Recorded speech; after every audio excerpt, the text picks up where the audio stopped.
አላህ ካልተቀበለው ድካም ሊሆን ይችላል። አላህ የሚወደውን ስራ ያሰራል፣ እርሱ የሚቀበለውን ስራ። ቀጠሉ የአላህ መልእክተኛ ሰለላሁ ዐለይሂ ወሰለም ወሚን አልዓመሊ ማ ተርዱ፣ ዱንያ አድካሚ ናት፣ አድካሚ ናት፣ አሰልቺ ናት፣ አድካሚ። ይሄ አሁን አይደክምም? ጉዞ አይደክምም? አልደከማችሁ? እውነቱን ንገሩ። ደክሞናል፣ ይደክማል አይደል?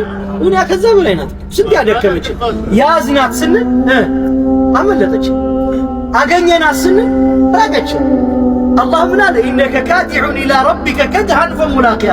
አንተ እኮ ስትፈጠር ጀምሮ እየለፋ ልትገናኝ ነው።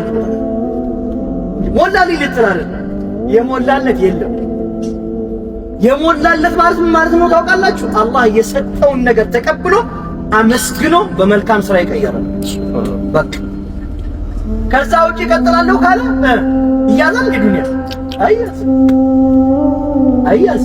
እቺ ዱንያ አድካሚ ስለሆነች የአላህ መልእክተኛ ዱዓቸው ምን አሉ? አላሁመ ሀዊን አለይና ሰፈረና ሀዛ። ጉዞ እንደው አድካሚ ነገር ነው። አግራው አሉ። ይሄንን ጉዞ አግራራለን። ሀዊን አለይና በቃ እንደው ገር አድርገው አታድክመና። አያድክመን አላህ አያድክመን። እዚሁ የሚያዝ ሪስክ፣ የሚጨበጥ ሪስክ፣ የማይቆጠር ሲኖትራክ የማይዞር ሪስክ ታውቃለህ? አለ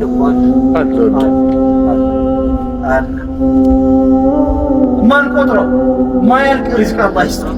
የኢማን የአፍያ የዕልም ሪስክ አላህ ይስጠን።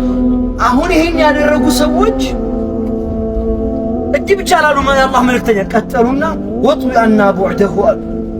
ጉዞው ደግሞ ረጅም ነው። ጌታዬ ጠቅለል አድርጓል። አሁን እኔ ሳወራ ስንት ኪሎ ሜትር ሄደ? ስንት ሄደ? አይታችኋል? አሁን እኮ ብዙ ሄደናል። ብንጠይቀው አንድ 50 ሊሆን ይችላል። ምን ያደርጋል ማለት ነው? እየቆረጥን ነው ማለት ነው። ወጡ ያና ቡዕደሁ አሉ የአላህ መልእክተኛ። መንገዷን ደግሞ ቆረጥ አድርጋታል፣ ሰብሰብ አድርገዋል። ሳናስበው እንግባል።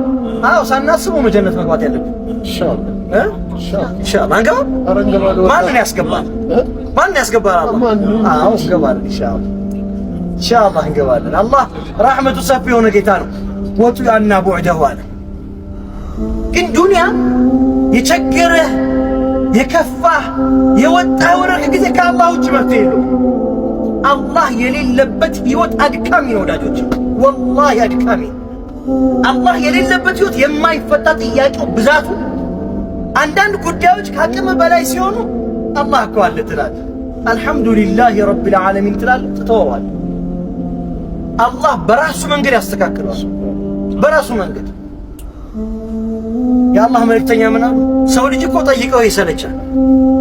መከራህን ነግረኸው የመጀመሪያ ቀን ያግዝሃል፣ ሁለተኛ ቀን ያዳምጣል፣ ሶስተኛ ቀንስ ቆይ ሌላ ሰው ላማክር ሌላ፣ አራተኛ ቀን ስልክ አያነሳም፣ አምስተኛ ቀን በመንገድ ቢያይ በዛ ይሄዳል። እውነታው ይሄ ነው ነው አይደለም? ነው ብር እኮ ነው የምትጠይቀው፣ አለቀ በቃ።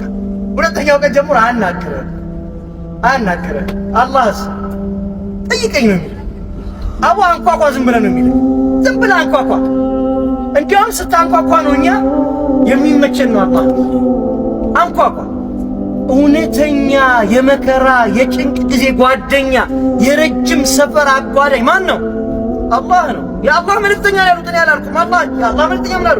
አላሁመ አንተ ሳሂቡ ፊ ሰፈር። ያ የመንገድ ጓደኛ ማን ነው? አንተ ነህ፣ አላህ ነህ። መንገዱ የደከመን ጊዜ አብረን የምንቆርጥ በጋራ ሆነን የምንሰጠው የማይሰለች ጥያቄያችንን የሚመልስ በሉ ደግማችሁ ጠይቁኝ የሚል ገና ሳናስበው ጥያቄው ከአፋችን ሳይወጣ ሰጥቶን የሚያበቃ ምላሹ ሰፊ የሆነ ጌታ ማለት ነው አላህ። ወንጀል የለም አለ፣ መከራ የለም አለ፣ ጭንቅ የለም አለ፣ ሀጃ የለም አለ። ሀጃ እኮ ብዙ አይነት እኮ ነው። ድህነት ብቻ ነው እንደ ሀጃ? ድህነት ብቻ እኮ አይደል።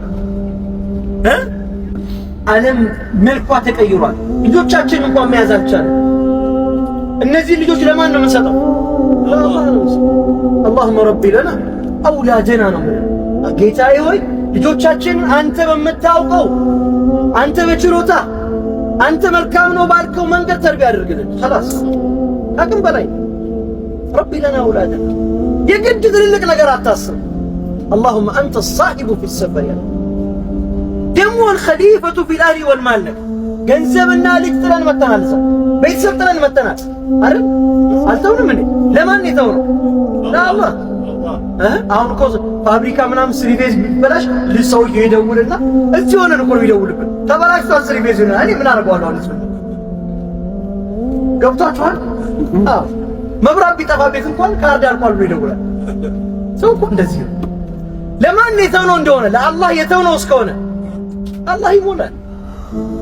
ያስቀመጥነው መክሉቅ ከሆነስ ፍጡር ከሆነስ ያስቀመጥነው አላህ ይሞላል። ምትክ አድርገን ኃላፊነት ሰጥተን የመጣነው ማን ነው? አላህ። አያችሁ ህይወት ኃላፊነት የሚሰጠው ለአላህ ነው። ለአላህ ስጡ፣ ለአላህ ስጡ፣ በእርግጠኝነት ለአላህ ስጡ። አላህ ምላሽ አለ፣ ምላሽ አለው አላህ። ከተሉ የአላህ መልእክተኛው الخليفة في الأهل والمال اللهم ጌታዬ ሆይ እንደው ሰፈር የሚያጋጥመው ነገር አይታወቅም።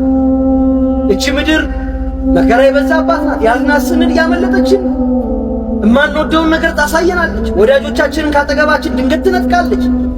አሉን ያልናቸውን ነገሮች ሀብት ንብረታችንን፣ ልጆቻችንን፣ ቤተ ዘመዶቻችንን መከታ ይሆኑናል ያልናቸው ድንገት ነው የምትወስድብን።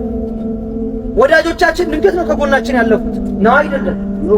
አሁን እየሄድን እዚህ መንገድ ላይ ጎማ ቢተነፍስ አልኩኝ እኮ አይደል? ማን ይመልሳል? ማንም እኮ አይመልስም። خلاص እዚሁ ሀሩር ላይ ተቀምጠን እንጠብቃለን እስከሚሰራ። ያ ነው ምን አሉ የአላህ መልእክተኛ? ጌታዬ ሆይ በአንተ እንጠበቃለን። ሚዋአታ ይሰፈር ከጉዞ አስጠሊታ ጉዳዮች በአንተ እንጠበቃለን። ጉዞ አስጠሊታ ነገር አለ፣ በአንተ እንጠበቃለን። ወከአበት المنظر ደግሞ አይንን የሚያጠለሹ እንደው ለማየት የሚዘገንኑ መጥፎ ክስተቶችም ውስጡ አሏት። ከዚህ በማን እንጠበቃለን? በአንተ እንጠበቃለን። ትተን የመጣነው ደግሞ ልጅ አለ፣ ቤት አለ፣ ሀብት ንብረት አለ። ስንመለስ ባስቀመጥነው መልኩ እናገኘው አሉ የአላህ መልእክተኛ። ዱዓው ሰፈር ማለት ይሄ ህይወት ቆንጆ ምሳሌዋ በዚህ ዱዓው ሰፈር ውስጥ የተገለጠ። ምን ማድረግ ስንጀምር አላህ ታላቅ ነው ብለን መጀመር። ዱንያ ትቀላለች። አላህ ለዋለልን ውለታ ከእርሱ ውጭ ማንም እንደማያገራው ማመን። ያን ጊዜ ማመስገን እንጀምራለን። ያመሰገኑ ሰዎችን አላህ ይጨምራል። ዛሬ መጣችኋል፣ የመጀመሪያ ጊዜ መጣ ማለት እሺ፣ መጀመሪያ ጊዜ መጣችሁ በጣም ብዙ ነው። ማሻአላህ ደግሞ መምጣት ይፈልግ ሰው አለ አለ አይደል? ሞልቷል አይደል? ደጋግመን ነው ደጋግመን እኮ ሌላ ነገር የለውም። ሁለት ነገር ግን ማመን ያስፈልጋል። በማን ችሎታ ነው የመጣው? አላህ። መልሶ የሚያመጣው ማን ነው? ግን አመስግን፣ አልሐምዱሊላህ አመስግን። እዚህ ቦታ በመድረስህ አመስግን። ያመሰገንን እንደሆነ ለኢንሸከርቱም ለአዚደነኩም እጨምራለሁ አለ። አይ ወለኢን ከፈርቱም አይ ከፍዬን የመጣሁት ያልክስከን ከፍዬን የመጣሁት ቀን ኢነ ዐዛቢ ለሸዲድ ቅጣቴ በረታ ነው። አላሁ ስብሓነሁ ወተዓላ የአላህ መልእክተኛ ሰለላሁ ዐለይሂ ወሰለም የሚወዷትን መካ ከተማ ሲለያት ለራዱከ ኢላ መዓድ አላቸው። እኛ በእርግጥ እንመልሳለን ወደ መነሻ አላቸው። እንመልሳለን፣ አብሽር አትጨነቅ አላቸው። ተመለሱ አልተመለሱ? ተመለሱ። አላህ የወዳጆቹን ውለታ አይረሳም።